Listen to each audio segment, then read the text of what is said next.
abusar da ocasião que estamos falando sobre saúde mental, emocional e tudo mais, e de maneira muito clara quebrar um paradigma que eu acho vital e importante.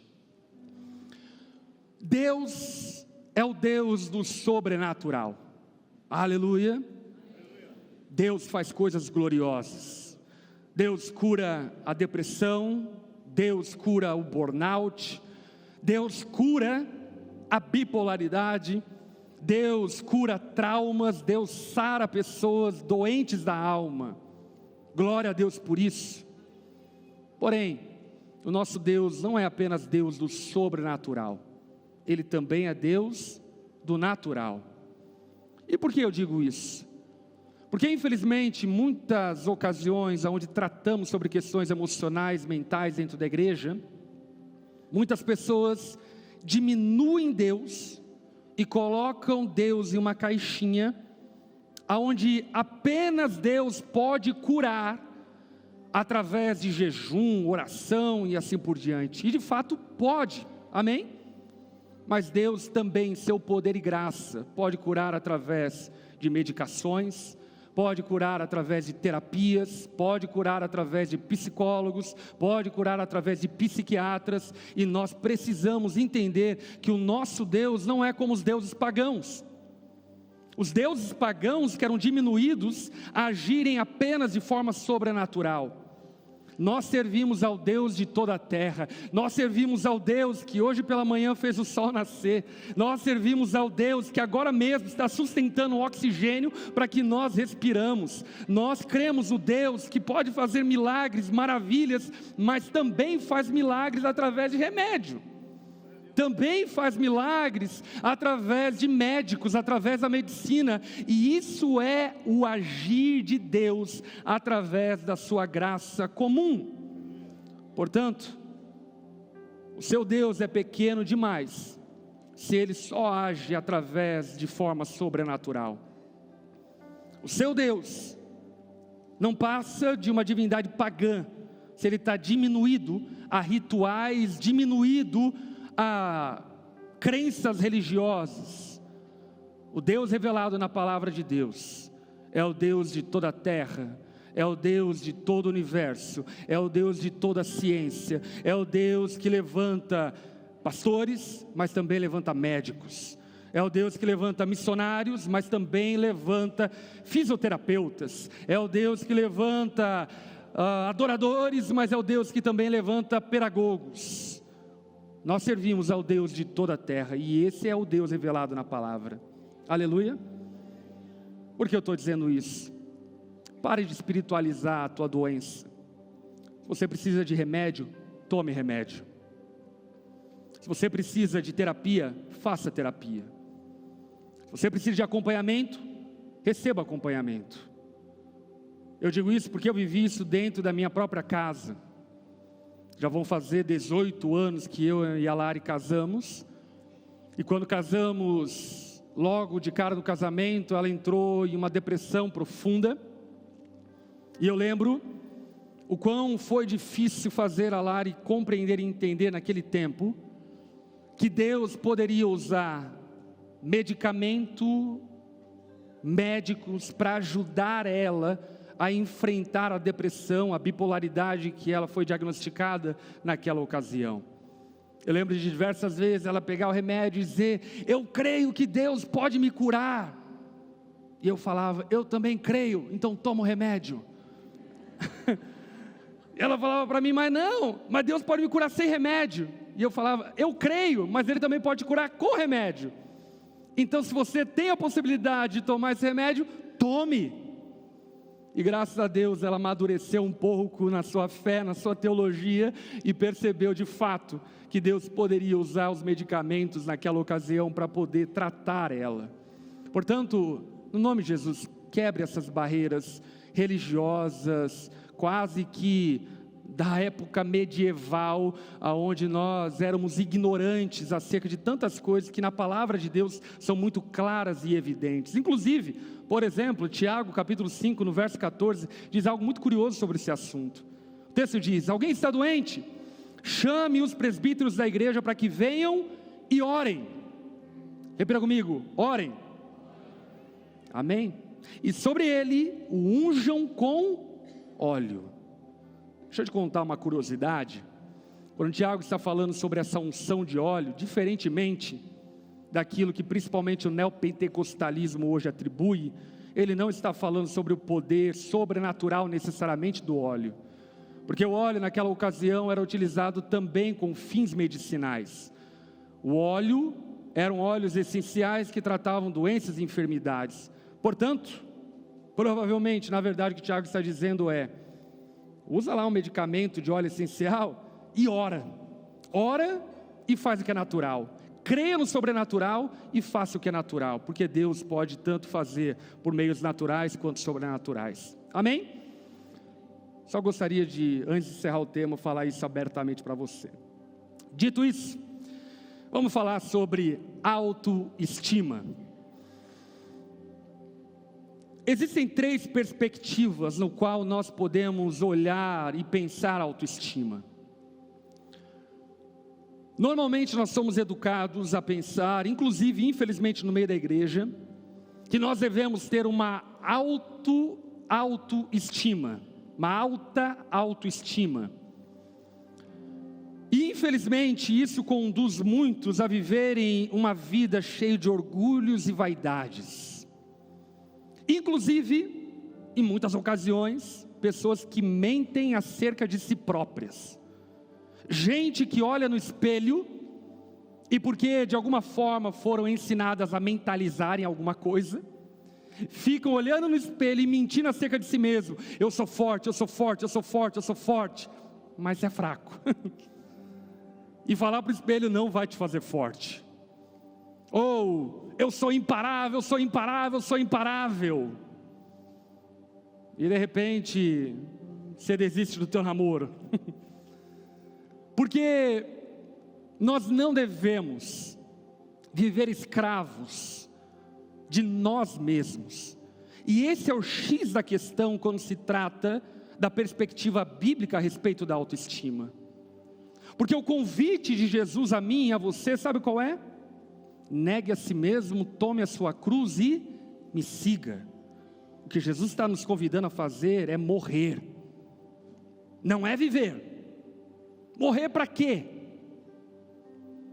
Morrer tanto para a nossa alta autoestima, como também morrer para a nossa baixa autoestima. Olha só que interessante o que o texto bíblico de Romanos 12:3 fala. Com base na graça que recebi, dou a cada um de vocês a seguinte advertência: não se considerem melhores do que realmente são. O que Paulo está dizendo é: toma cuidado com o teu orgulho e vaidade. Toma cuidado com esse teu impulso de pensar que você é mais do que é. Mas em contrapartida, por exemplo, Atos 10:15, Deus fala com o apóstolo Pedro dizendo: não chame de impuro o que Deus purificou. Portanto, a gente percebe a palavra de Deus, de certa forma, dentro dos termos em que eu estou falando, reprovando tanto a autoestima, quanto também a baixa autoestima. Não é virtuoso ficar se menosprezando. Isso não é humildade.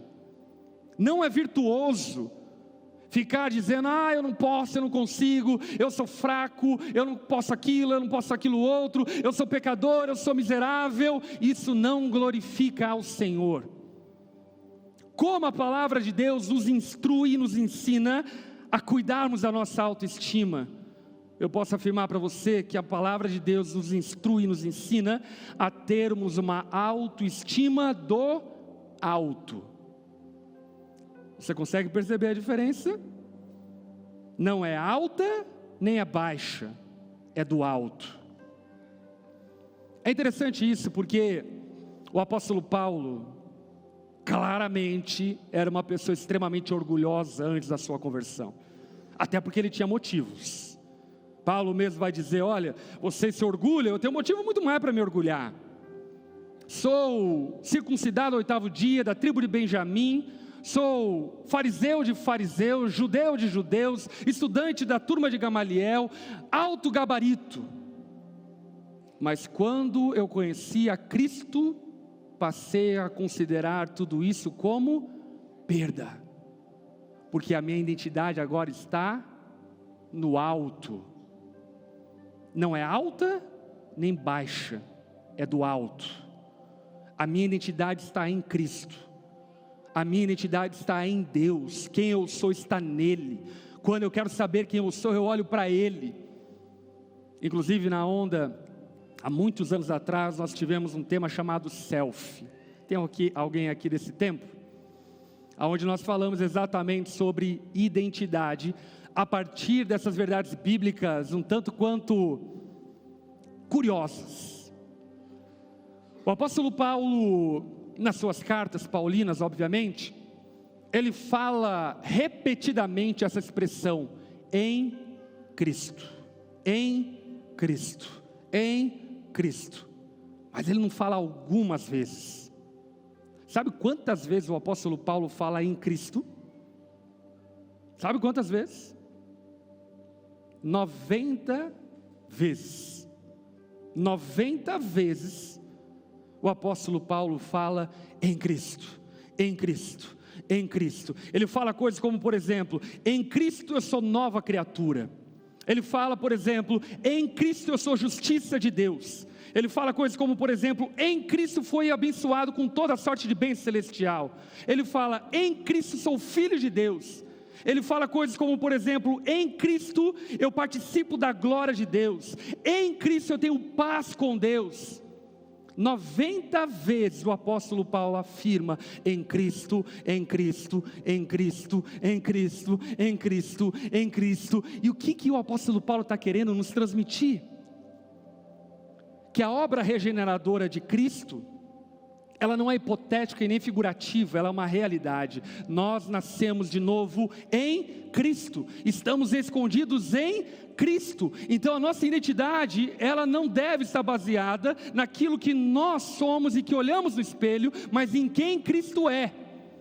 E por esse motivo, não devemos ter nem alta autoestima, nem baixa autoestima, mas devemos ter uma autoestima do alto.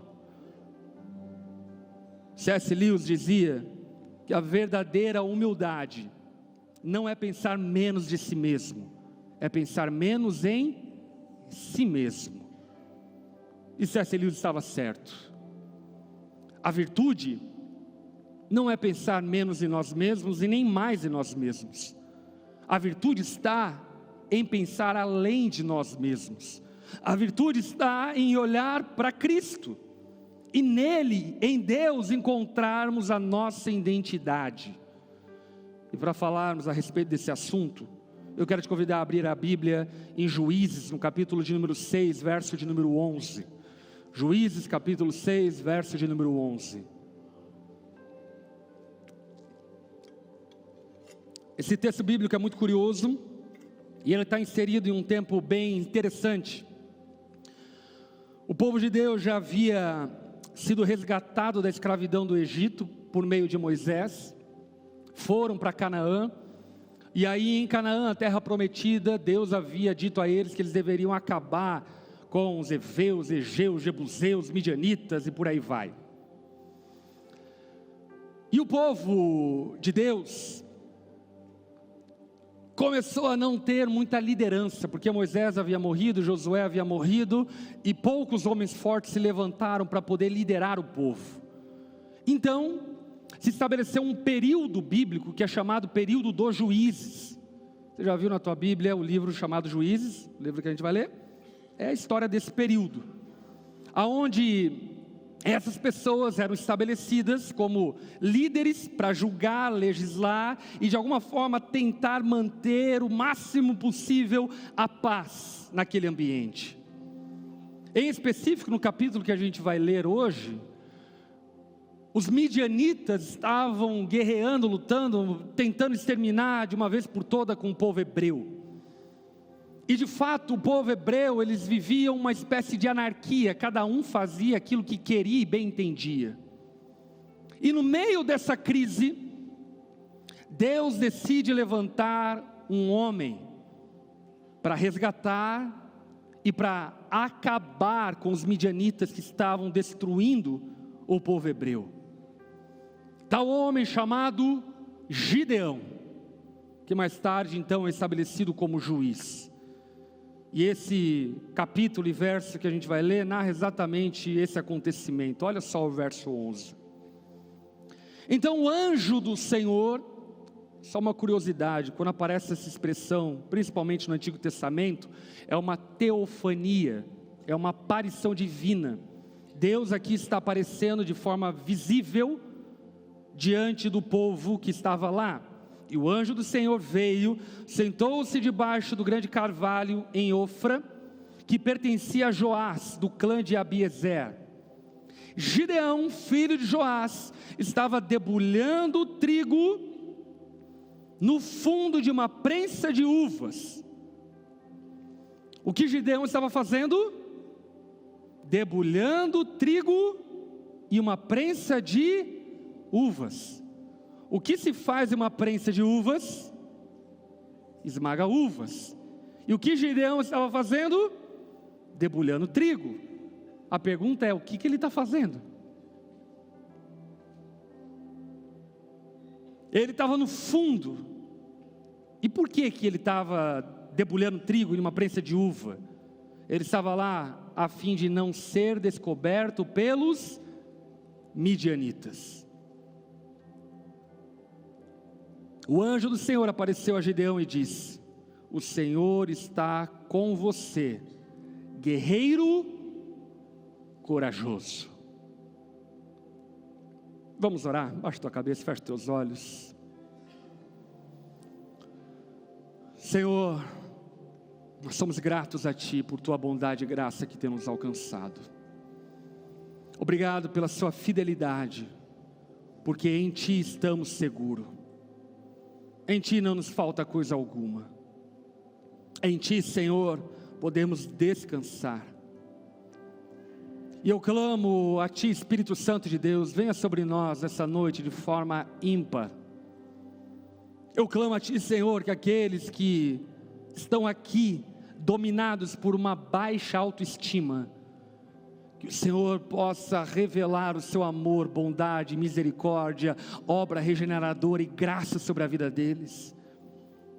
E a contrapartida também é verdadeira, Senhor. Eu oro pelos orgulhosos, vaidosos, arrogantes que estão aqui no nosso meio. Quebranta-os e faça-os perceber que fora de Ti eles não são coisa alguma.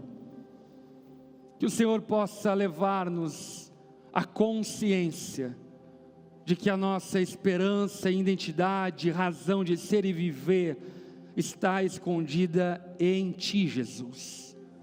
Fala conosco nessa noite. Nós precisamos ouvir a Tua voz. Oramos dessa forma, nos colocamos diante de Ti, em nome de Jesus. Amém. Os midianitas, que não eram os voluntários da mídia, era um povo, precisava soltar essa, maravilhosa, estavam querendo matar o povo hebreu, destruir, aniquilar com eles. Isso é uma coisa bem recorrente na história do povo hebreu. E Deus então graciosamente decide levantar um homem, para liderar uma empreitada, por meio daquele homem no qual Deus se mostraria vitorioso e glorioso em salvar. E o que acontece é que esse homem, aparentemente, era um medroso. Ele estava escondido. Os midianitas estavam marchando pelas cidades, e o que aquele homem estava fazendo é escondendo-se um tanque de prensar uvas no fundo, para que ninguém visse ele. Talvez você se identifique com Gideão. Deus está querendo te usar, e o que você está fazendo é se esconder. Deus está querendo fazer algo na sua vida, o que você está fazendo é fugir. Deus está te dando uma esposa, aleluia, e o que você está fazendo é ficar escondido num tanque de prensar uvas, porque está com medo de encarar. A baixa autoestima de Gideão era latente e perceptível. Gideão olhava para ele mesmo e dizia: quer saber, eu é que preciso ficar aqui escondido, bem quietinho, debulhando trigo para sobreviver, mas jamais eu teria a audácia e a ousadia de tentar combater os povos inimigos midianitas que estão vindo contra nós. Agora, o que é curioso nesse texto, sabe o que é? É que claramente Gideão é um medroso, um covarde, um frouxo. Mas Deus encontra Gideão. E quando Deus encontra Gideão, o que Deus fala para Gideão? O Senhor está com você, guerreiro corajoso. Eu fico pensando Gideão ouvindo, onde? Aonde está o guerreiro corajoso, o samurai que o Senhor está falando? Onde está esse guerreirão? Porque Gideão não conseguia enxergar isso nele. Gideão olhava no espelho e via um homem fraco e medroso. Mas Deus olhou para Gideão e disse: você é um guerreiro corajoso. E aqui a gente fica então num enigma. Quem está certo? Gideão ou Deus? E eu digo isso porque talvez muitos de nós sejam feitos Gideão, medrosos, medrosas, gente que não tem a disposição de enfrentar desafios, gente que não tem a disposição de empreender, gente que não tem a disposição de fazer o que tem que ser feito, gente que não tem a disposição de liderar, gente que não tem a disposição de tomar a frente, porque a maneira como você se enxerga não é como Deus te enxerga, é a maneira como você se olha no espelho. Gideão olhava no espelho e via alguém medroso e fraco, mas Deus olha para Gideão e vê um guerreiro corajoso. A pergunta que nós devemos fazer é: em quem a gente vai acreditar? No nosso espelho ou em Deus? Vamos acreditar em nós mesmos ou em Deus? Em quem a gente vai acreditar?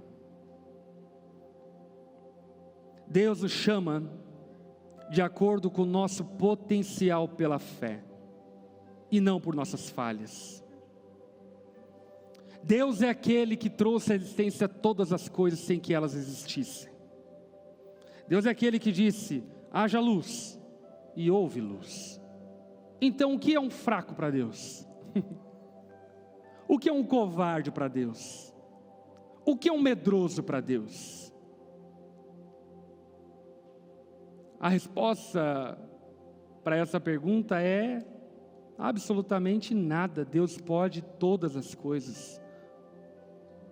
Deus olha para Gideão não a partir do potencial intrínseco em Gideão, mas a partir do potencial do próprio Deus. Quando Deus chama Gideão de guerreiro corajoso, Deus não está sendo aqui um palestrante motivacional sem pé nem cabeça, dizendo: Gideão, você é corajoso, você é um guerreiro forte. Não, o que Deus está dizendo a Gideão é: eu sou um guerreiro corajoso, eu sou um guerreiro corajoso, e se você for na minha força, Gideão, você é um guerreiro corajoso. Se você estiver em mim, Gideão, você também é um guerreiro corajoso. Mas o problema de Gideão é que ele era viciado nele mesmo, como talvez você seja. Gideão, como muitos de nós, vivia em uma sala de espelhos, aonde o seu potencial, o que ele poderia fazer, era baseado naquilo que ele via nos espelhos e não naquilo que Deus falava a ele. Tanto é que logo depois de Deus falar isso a Gideão, o verso 13 diz: Gideão respondeu: meu Senhor, se o Senhor está conosco, por que nos aconteceu tudo isso? Onde estão os milagres que nossos antepassados nos falaram? Acaso não disseram: o Senhor nos tirou do Egito? Agora porém o Senhor nos abandonou e nos entregou nas mãos dos midianitas. Então o Senhor se voltou para ele e disse: vá com a força que você tem e liberte Israel dos midianitas. Sou eu quem o envia.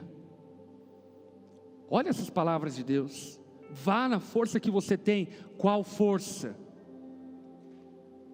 É um covarde medroso, fraco no fundo de uma prensa de uvas debulhando cereal. Qual força? Qual força é a força de Gideão? A resposta de Gideão é: mas Senhor, como posso libertar Israel? Perguntou Gideão. Meu clã, minha família, é o mais fraco de toda a tribo de Manassés, e eu sou o menos importante de minha família. Em outras palavras, o que Gideão está fazendo é se arrastando diante de Deus e dizendo: eu sou fraco, eu não posso, eu sou pior do que o mosquito, do cocô, do cavalo, do bandido. Senhor, eu não tenho nada, eu não posso nada, eu não tenho recursos, minha família é fraca, e da minha família que é fraca, eu sou o mais fraco. Da minha família que já não é tanta coisa, eu sou o pior, sou o menos importante. É perceptível ver a baixa autoestima de Gideão, e o quanto Gideão atrelava sua capacidade, seu potencial, naquilo que ele via no espelho, e não no Deus revelado na palavra. Talvez você seja feito Gideão. Inclusive, talvez você se curvou e se dobrou para tantas palavras de rebaixo, de desprezo, que você talvez ouviu ao longo de toda a sua história. Talvez você já adulto, barbado, mãe, ainda matuta e maquina as palavras do seu pai que dizia: você não vai dar em nada, ou você é uma vagabunda. Eu sei que talvez para alguns isso possa parecer escandaloso, mas infelizmente é a história de muita gente aqui no nosso meio. Pais que deveriam ser os encorajadores, incentivadores, aqueles que levam seus filhos a sonharem, são aqueles que infelizmente em muitas ocasiões colocam seus filhos nesse lugar de baixa autoestima permanente. Inclusive, eu quero dizer isso para você, pai: você não foi chamado para tolir os sonhos do seu filho. Você não foi chamado para dizer que teu filho não consegue. Você foi chamado para encorajar o seu filho a crer naquilo que Deus pode fazer através da vida dele. Se teu filho falar que ele quer ser um astronauta, creia nisso e torça por teu filho. E se ele não for, tudo bem, mas ele precisa saber que você crê nele. Ele precisa saber que você crê que Deus, o impossível, pode fazer coisas inimagináveis através do teu filho. Que no nome de Jesus não saia da tua boca esse tipo de palavra que leva o seu filho a esse lugar de baixa autoestima, no qual ele vive uma vida inerte. Talvez esse era o caso de Gideão, não sei. Mas o fato é que quando Deus encoraja Gideão, a resposta de Gideão para Deus é: Deus, a minha família é fraca e eu sou o mais fraco. Como quem está dando desculpas para a missão que Deus havia dado a ele. E eu lhe faço essa pergunta: quais são as suas desculpas? Quais são as suas desculpas? Quais são as suas desculpas para não ser o marido que Deus te chamou para ser? Quais são as suas desculpas para não ser o homem de Deus, a mulher de Deus que Deus te chamou para ser? Quais são as suas desculpas para não viver o chamado que Deus lhe deu? Porque uma coisa que nós precisamos saber é que Deus ama chamar as coisas fracas e loucas desse mundo para envergonhar as coisas fortes e sábias. Deus usa as coisas loucas do mundo para que todos saibam que Ele é o Deus glorioso. Por isso, meu irmão, que Ele chamou Moisés, gago, com problema de fala, para libertar um povo e ser o maior dentre todos os hebreus da história. Por isso que Deus chamou Davi, o caçulinha, o indefeso, para derrubar o gigante. Por isso que Deus chamou José, o mais enzinho da família, para ser o resgatador e perdoador do seu povo. Por isso que Deus chamou Raabe, uma prostituta, para cuidar e preservar o povo de Deus em Jericó. Por isso que Deus chamou Maria, a mãe de Jesus, uma adolescente. Eu não sei se você sabe, mas provavelmente Maria, quando recebeu do Espírito Santo Jesus no seu ventre, ela tinha por volta de 12 anos de idade. O que você estava fazendo quando tinha 12 anos de idade? Maria já estava carregando Deus na sua barriga. Você consegue imaginar isso? Por isso que Deus chamou Débora, uma mulher dentre os homens, para liderar como juíza diante de um estado caótico. Por isso que Deus chamou Pedro, um pescador inculto, para liderar a empreitada do Evangelho. O que eu quero que você perceba é que a tua fraqueza, a tua fragilidade nunca foi problema para Deus. O problema para Deus é a tua incredulidade. O problema para Deus é onde você tem colocado a sua identidade. O problema para Deus é onde você tem ancorado a sua vida. A âncora da sua vida está naquilo que você vê nos espelhos, ou está na palavra de Deus? Gideão se menospreza, se despreza. E no verso 16 a palavra de Deus diz: certamente estarei com você, disse o Senhor, e você destruirá os midianitas, como se estivesse lutando contra um só homem. Você percebe? O que Deus está convidando a Gideão a ter, não é uma autoestima. O que Deus está convidando a Gideão a ter, também não é uma baixa autoestima. O que Deus está confiando, está chamando Gideão para viver, é uma autoestima do alto. Confia em mim, Gideão. Olha para mim, Gideão. Descansa em mim, Gideão. Vai na minha força, Gideão. Eu que estou com você. Você pode ser o pai que Deus te chamou para ser, não porque você é incrível, mas porque Deus é incrível. Você pode ser a mãe que Deus te chamou para ser, não porque você é uma mulher maravilhosa, mas porque Deus é maravilhoso. Você pode fazer milagres, não porque você é poderoso, mas porque nós queremos um Deus todo poderoso. Gideão estava sendo convidado por Deus a repousar e ancorar a sua vida no próprio Deus.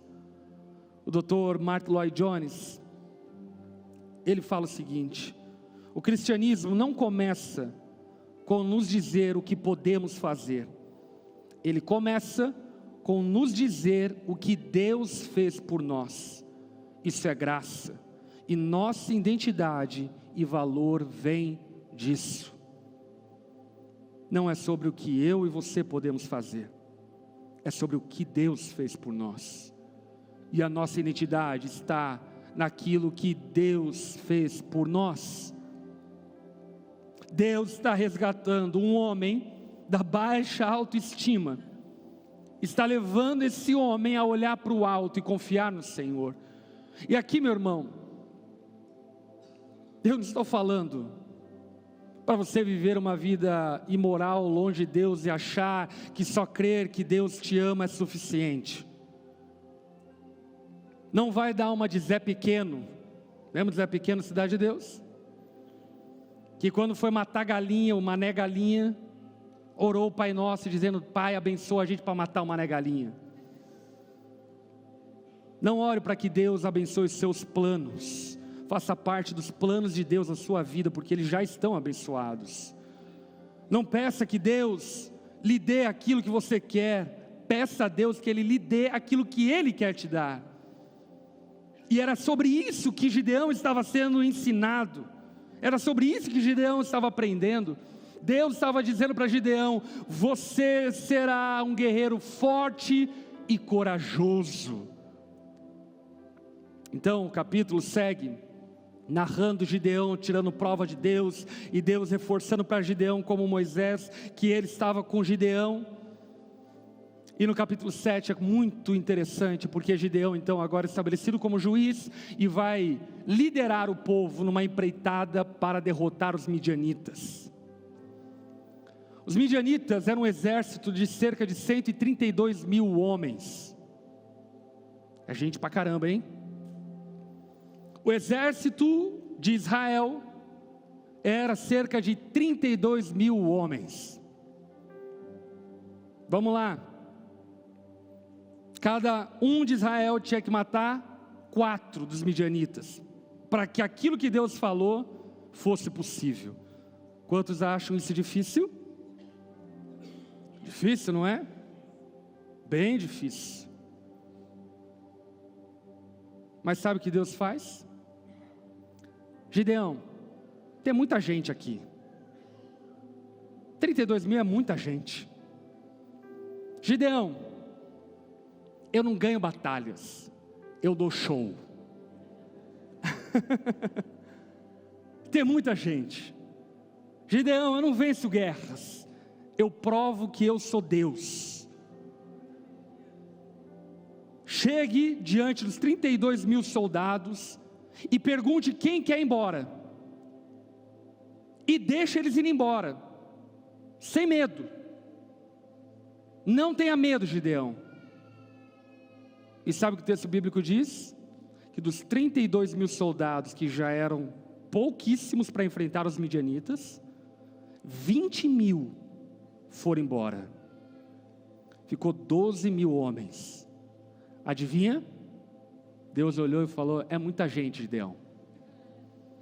É muita gente, Gideão. Eu não ganho batalhas, eu dou show. Tem muita gente aqui, eles vão achar que ganharam na força do braço, Gideão. Eles vão achar que são fortes, eles vão achar que são corajosos, eles vão achar que são incríveis. E é muito interessante, porque Deus então faz um exame admissional para o exército. E o exame era qual? Manda esses 12 mil homens tomarem água. E veja como eles tomam água. Aqueles que tomarem feito cachorro, é o que o texto bíblico diz, que se agacharem e beberem água direto do rio, dispensa. E fica apenas com aqueles que pegarem água na mão, com concha, e tomar a água da mão. Me pergunte por que disso, não sei. Mas Deus é Deus, Ele faz o que Ele quiser, amém? O fato é que no final das contas sobrou quantos? 300 homens. Aí Deus olhou e falou: agora tá legal. 132 mil contra 300. Agora eu vou dar show. Eu nem preciso dizer para você que de fato Deus deu show. Os midianitas foram vencidos como por um só homem. O povo de Israel saiu vitorioso, não porque Gideão era alguém que tinha autoestima alta, mas porque Gideão tinha uma autoestima do alto agora. Não porque Gideão era forte, mas porque Deus é forte. Não porque Gideão era corajoso, mas porque Deus é corajoso. Não porque Gideão era poderoso, mas porque Deus é o Todo-Poderoso. O que Gideão recebe de Deus é revestimento, alinhamento de coração. Sabe qual é o problema que tem andado no meio do povo de Deus? Que equivocadamente a gente tem sido convidado a ter fé em nós mesmos. E a palavra de Deus nos alerta: maldito o homem que confia no próprio homem. Maldito o homem que acha que é forte. Maldito o homem que acha que pode. Maldito o homem que acha que é inabalável. Maldito o homem que acha que é corajoso. A tua força, a minha força precisa vir do Senhor, é do alto. Aqui eu sou pecador, mas quando eu olho para o alto eu sou santo. Aqui eu sou fraco, mas quando eu olho para o alto eu sou forte. Aqui eu sou medroso, mas quando eu olho para o alto eu sou corajoso. Aqui eu sou vulnerável, mas quando eu olho para o alto eu sou inabalável, como os montes de Sião que não podem ser abalados. Você consegue entender? O que Deus está convidando Gideão a ter é uma confiança no alto, a mesma confiança que o apóstolo Paulo tinha. E por isso, por exemplo, Filipenses capítulo 4, verso 13, o apóstolo Paulo diz: tudo posso naquele em que me fortalece. O que Paulo está dizendo é: eu posso todas as coisas. Pode vir oposição, pode vir o que vier, eu posso todas as coisas naquele que me fortalece. Não é em mim, é naquele que me fortalece. A minha identidade está nele, a minha confiança está nele, a minha vida está nele, quem eu sou está nele, quem eu era é considerado como pedra e esterco, seja isso bom ou ruim. Agora eu vivo pela fé no Filho de Deus, que me amou e se entregou por mim. Agora, meu irmão, isso não é uma pregação motivacional, porque isso é para quem crê em Jesus. Isso é para quem tem a Deus. Isso não é para quem tem rejeitado o Filho de Deus. Isso não é para quem tem desprezado a obra da cruz. Isso é para aquele que reconheceu a sua vulnerabilidade, fraqueza, chegou ao fim de si mesmo e disse: Senhor, tem misericórdia de mim. Eu preciso ser salvo de mim mesmo. Por esse motivo, você que não tem caminhado com Deus, não ouça essa palavra e vá segunda-feira dizer: eu posso todas as coisas em Deus. Sabe por quê? Deus vai dizer: Paulo eu conheço, Jesus eu conheço, mas quem é você? Quem é você? Eu não te conheço.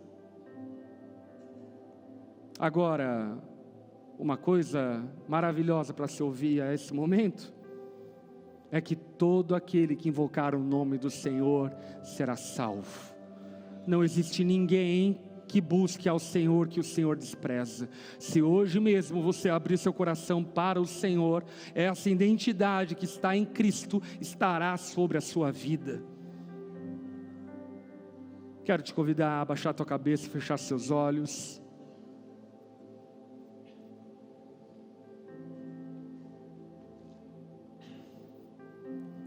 Se você reconhece que não tem uma vida com Deus, se você percebe que a sua identidade, a sua autoestima é alta ou baixa, não é do alto, eu quero lhe convidar a se render aos braços do Senhor, que nos ama e tem misericórdia de nós. Por isso, se você não tem uma vida com Deus, não tenha medo e não tenha vergonha. O Senhor está aqui nessa noite para te salvar, te transformar e te dar uma nova vida. Por esse motivo, se você reconhece que não tem uma vida com Deus e precisa de Deus, reconhece a tua necessidade de perdão e salvação, eu quero te convidar a fazer uma oração junto comigo. Jesus está aqui e Ele ouve a tua oração. Ele conhece teu coração e sabe a sinceridade que há nele. Mesmo que você tenha dúvidas, perguntas e questionamentos, Jesus é o caminho, a verdade e a vida. Ninguém vai a Deus se não for por meio de Jesus. Por isso, se você é essa pessoa, aí no seu lugar mesmo, faça essa oração junto comigo, diga assim: Senhor Jesus, eu reconheço que sou pecador, reconheço que a minha identidade está atrelada àquilo que eu vejo no espelho, mas eu percebi que eu preciso de Ti, eu preciso confiar menos em mim, e preciso confiar no Senhor. Por isso, Jesus, eu me rendo a Ti e reconheço que só Tu podes me salvar. Toma minha vida em Tuas mãos e transforma a minha história de acordo com a Sua vontade. Eu faço essa oração em nome de Jesus, amém. Todos ainda de cabeça baixa, olhos fechados.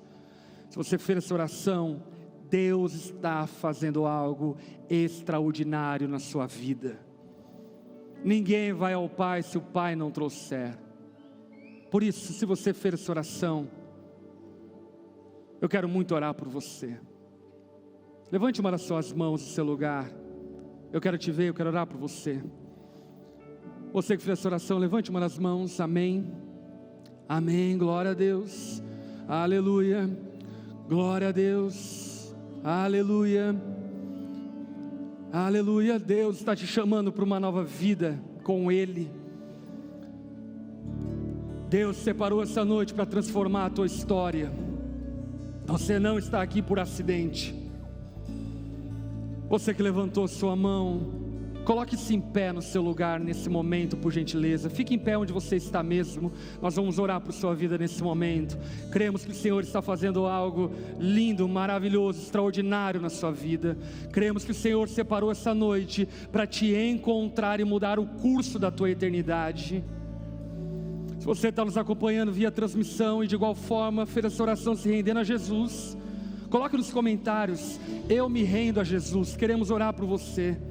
Quero convidar a igreja que está próxima, esses irmãos, a abraçá-los. Vamos lá, se aproxime de cada um deles, abrace-os, vamos orar juntos. Você que está sentado no seu lugar, estenda suas mãos em direção a essas pessoas, vamos orar ao Senhor. Oh Espírito Santo de Deus,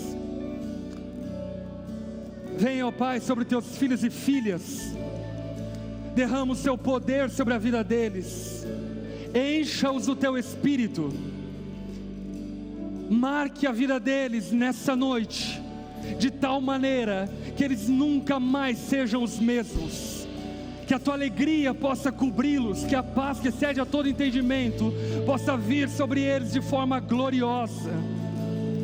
Espírito Santo de Deus, nós clamamos, ó Pai, dê a eles uma nova vida. E como igreja nós celebramos, nós nos alegramos, porque os nossos olhos estão contemplando o maior milagre que existe, quando um pecador se arrepende. Seja louvado, seja entronizado, bendito sobre os céus e terra, Senhor.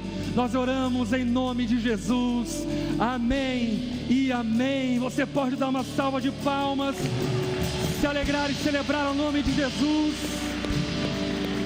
Ei, aleluia. Coloque-se em pé no seu lugar. Você que nessa noite tomou essa decisão, escute aqui. Deus está fazendo algo na sua vida. Como igreja nós celebramos e acolhemos vocês como parte da nossa família. E de verdade, isso é muito mais do que emoção. Deus marcou um encontro com você. E assim que acabar o culto, junto com aquelas pessoas que estão nos visitando, eu quero te encorajar a ir ao nosso lounge.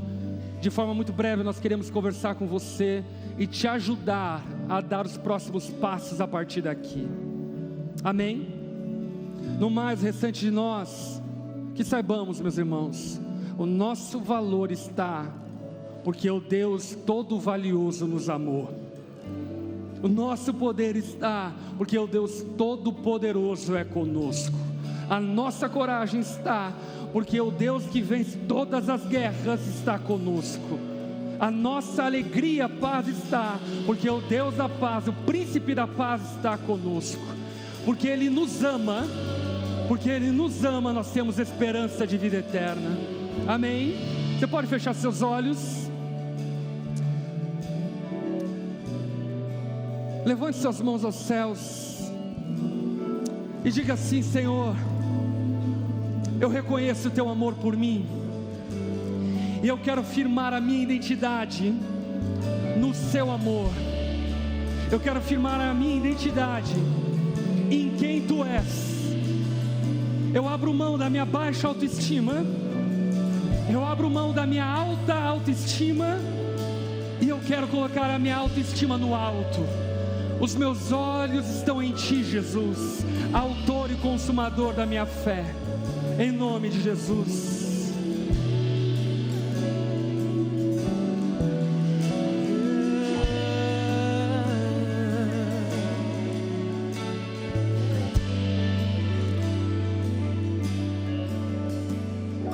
Tem ciúmes de mim, o seu amor é como um furacão, e eu me rendo ao vento de sua misericórdia. Então de repente não vejo mais minhas aflições, eu só vejo a glória. E percebo quão maravilhoso Ele é, e o tanto que Ele me quer. Oh, Ele me amou. Oh, Ele me ama. Ele me amou.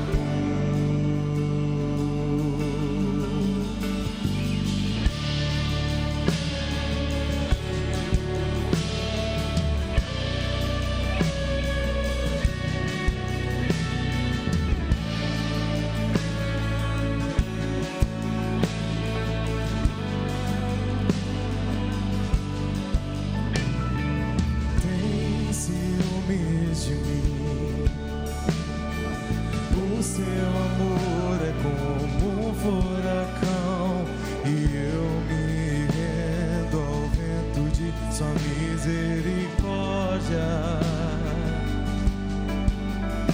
E então de repente não vejo mais minhas aflições, eu só vejo a glória. Percebo quão maravilhoso Ele é, e o tanto que Ele me quer. Oh, oh, Ele me amou. Vamos dizer isso? Oh, Ele me ama. Ele me amou.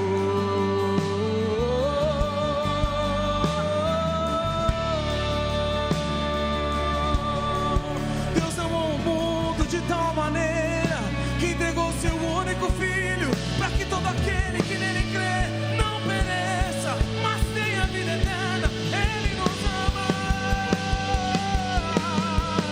Ele me ama. Ele me ama. Ele me ama. Isso é tão real, Senhor. Vamos cantar. Me ama.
Estenda suas mãos como recebendo. Vamos orar ao Senhor.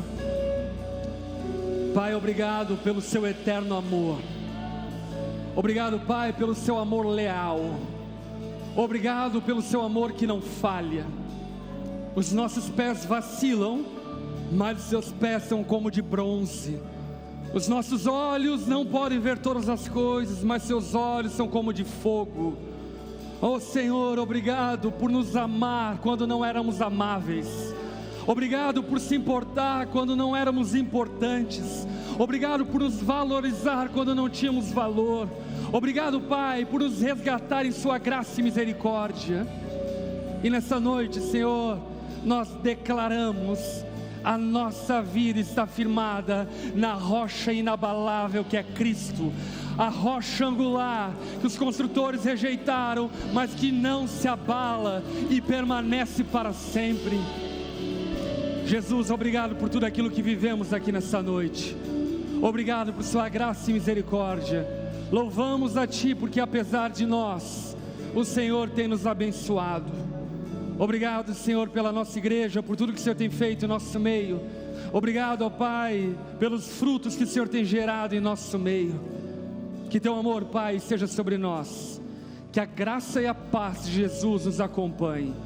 Que a graça e a consolação do Espírito Santo esteja conosco por onde formos, para a glória do nome de Jesus que nós oramos. Amém e amém.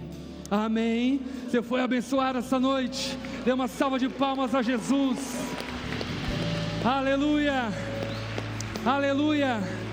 Abrace o máximo de pessoas que você puder. Deseja a elas uma semana maravilhosa. Que Deus abençoe a tua casa no nome de Jesus. E aí, tudo bem? Você acabou de ouvir uma mensagem poderosa e transformadora.